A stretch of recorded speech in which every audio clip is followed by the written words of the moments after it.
আমার জীবনের একটা শেষ ইচ্ছা, এইটা আমার সব নাতি নাতনিরে নিয়ে একসাথে করতেছে।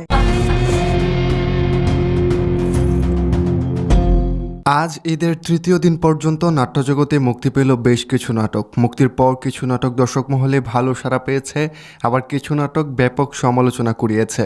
ভালো সাড়া পাওয়া এবং সমালোচনায় থাকা সেসব নাটকের মধ্যে আজকের ভিডিওতে আমরা সেরা 6টি নাটকের ব্যাপারে জানব, যেগুলো বর্তমানে ভালো অবস্থানে রয়েছে। চলুন জেনে আসি ঈদে এখন পর্যন্ত মুক্তি পাওয়া সেরা 6টি নাটকের ব্যাপারে। মানুষ ভালোবাসে, স্বপ্ন দেখে, কিন্তু ওই স্বপ্ন পূরণ হয় না। আমারও হবে না। আস্তে আস্তে সব ঠিক হয়ে যাবে, তুমি আমাকে ভুলে যাবা। নাম্বার 6, ভালোবাসার ক্যাকটাস। হারিয়ে ফেলার পর হারানোর বেদনা বোঝা যায়। রাফাত মজুমদার রিঙ্কু পরিচালিত ভালোবাসার ক্যাকটাস নাটকটি ভালোই লেগেছে। ইমোশন আর রোমান্স দুটারই ভালো সংমিশ্রণ ছিল নাটকটিতে। খায়রুল বাশার বরাবরের মতোই চরিত্রের সাথে মিশে যান। তাছাড়া নাটকে তানজিন তিশাকেও সুন্দর লাগছিল। নাটকের টেকনিক্যাল দিকগুলোও ভালো ছিল।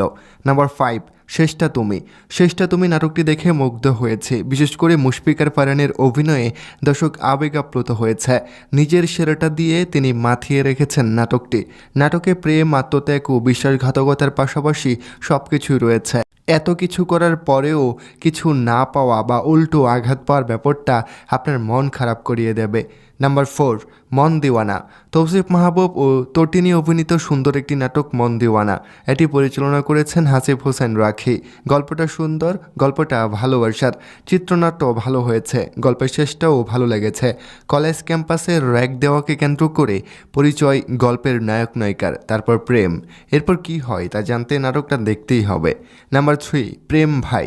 গল্পে মোবারক হোসেন ওরফে প্রেম ভাই চরিত্রে অভিনয় করেছে তৌসিফ মাহবুব। নিজে প্রেম হারিয়ে অন্যদের প্রেম জোড়া লাগানো তার কাজ হয়ে ওঠে একটা সময়। অন্যদের দিল জোড়া লাগানোর সময় তটিনী প্রথম দেখায় ভালোবেসে ফেলে তৌসিফকে। এরপর শুরু হয় তটিনীর খেলা, যে খেলার ফাঁদে পড়ে যায় প্রেম ভাই। পারিবারিক বন্ধন, বন্ধুত্বের বন্ধন ও ভালোবাসার বন্ধন নিয়ে গঠিত প্রেম ভাই। নাম্বার 2, আজান নাটকের গল্পটা এক নবদম্পতির ভালো লাগা থেকে ভালোবাসা, নিজেদের ইচ্ছা প্রকাশ, ছোট্ট কিছু স্বাদ, অনেক কিছুই ভালোবাসায় মোড়ানো এক সংসার। যে সংসারে তৃতীয় একজনের আগমন ঘিরে খুশির পাশাপাশি বিষাদের মেঘ জমে। ইরফান সাজ্জাদ কতটা দারুণ অভিনয় করেছেন তা জানতে পারবেন নাটকটি দেখলেই। নাম্বার 1, তোমাদের গল্প। এই ঈদে দেখার মতো একটা নাটক। কতদিন পর এমন পারিবারিক গল্প দেখলাম মনে নেই। তটিনীর সাথে শ্রদ্ধেয় দিলারা জামানের প্রথম কাজ। 5 প্রজন্মের 5 অভিনেত্রীর এই দিকে জোবানের অভিনয়ও ভালো ছিল। পারিবারিক বন্ধন, মায়া, রক্তের টান সব কিছুই পাবেন নাটকটিতে। প্রিয় দর্শক, আজকের এই 6টি নাটকের মধ্যে কোনটি আপনার কাছে ভালো লাগলো অবশ্যই জানাবেন।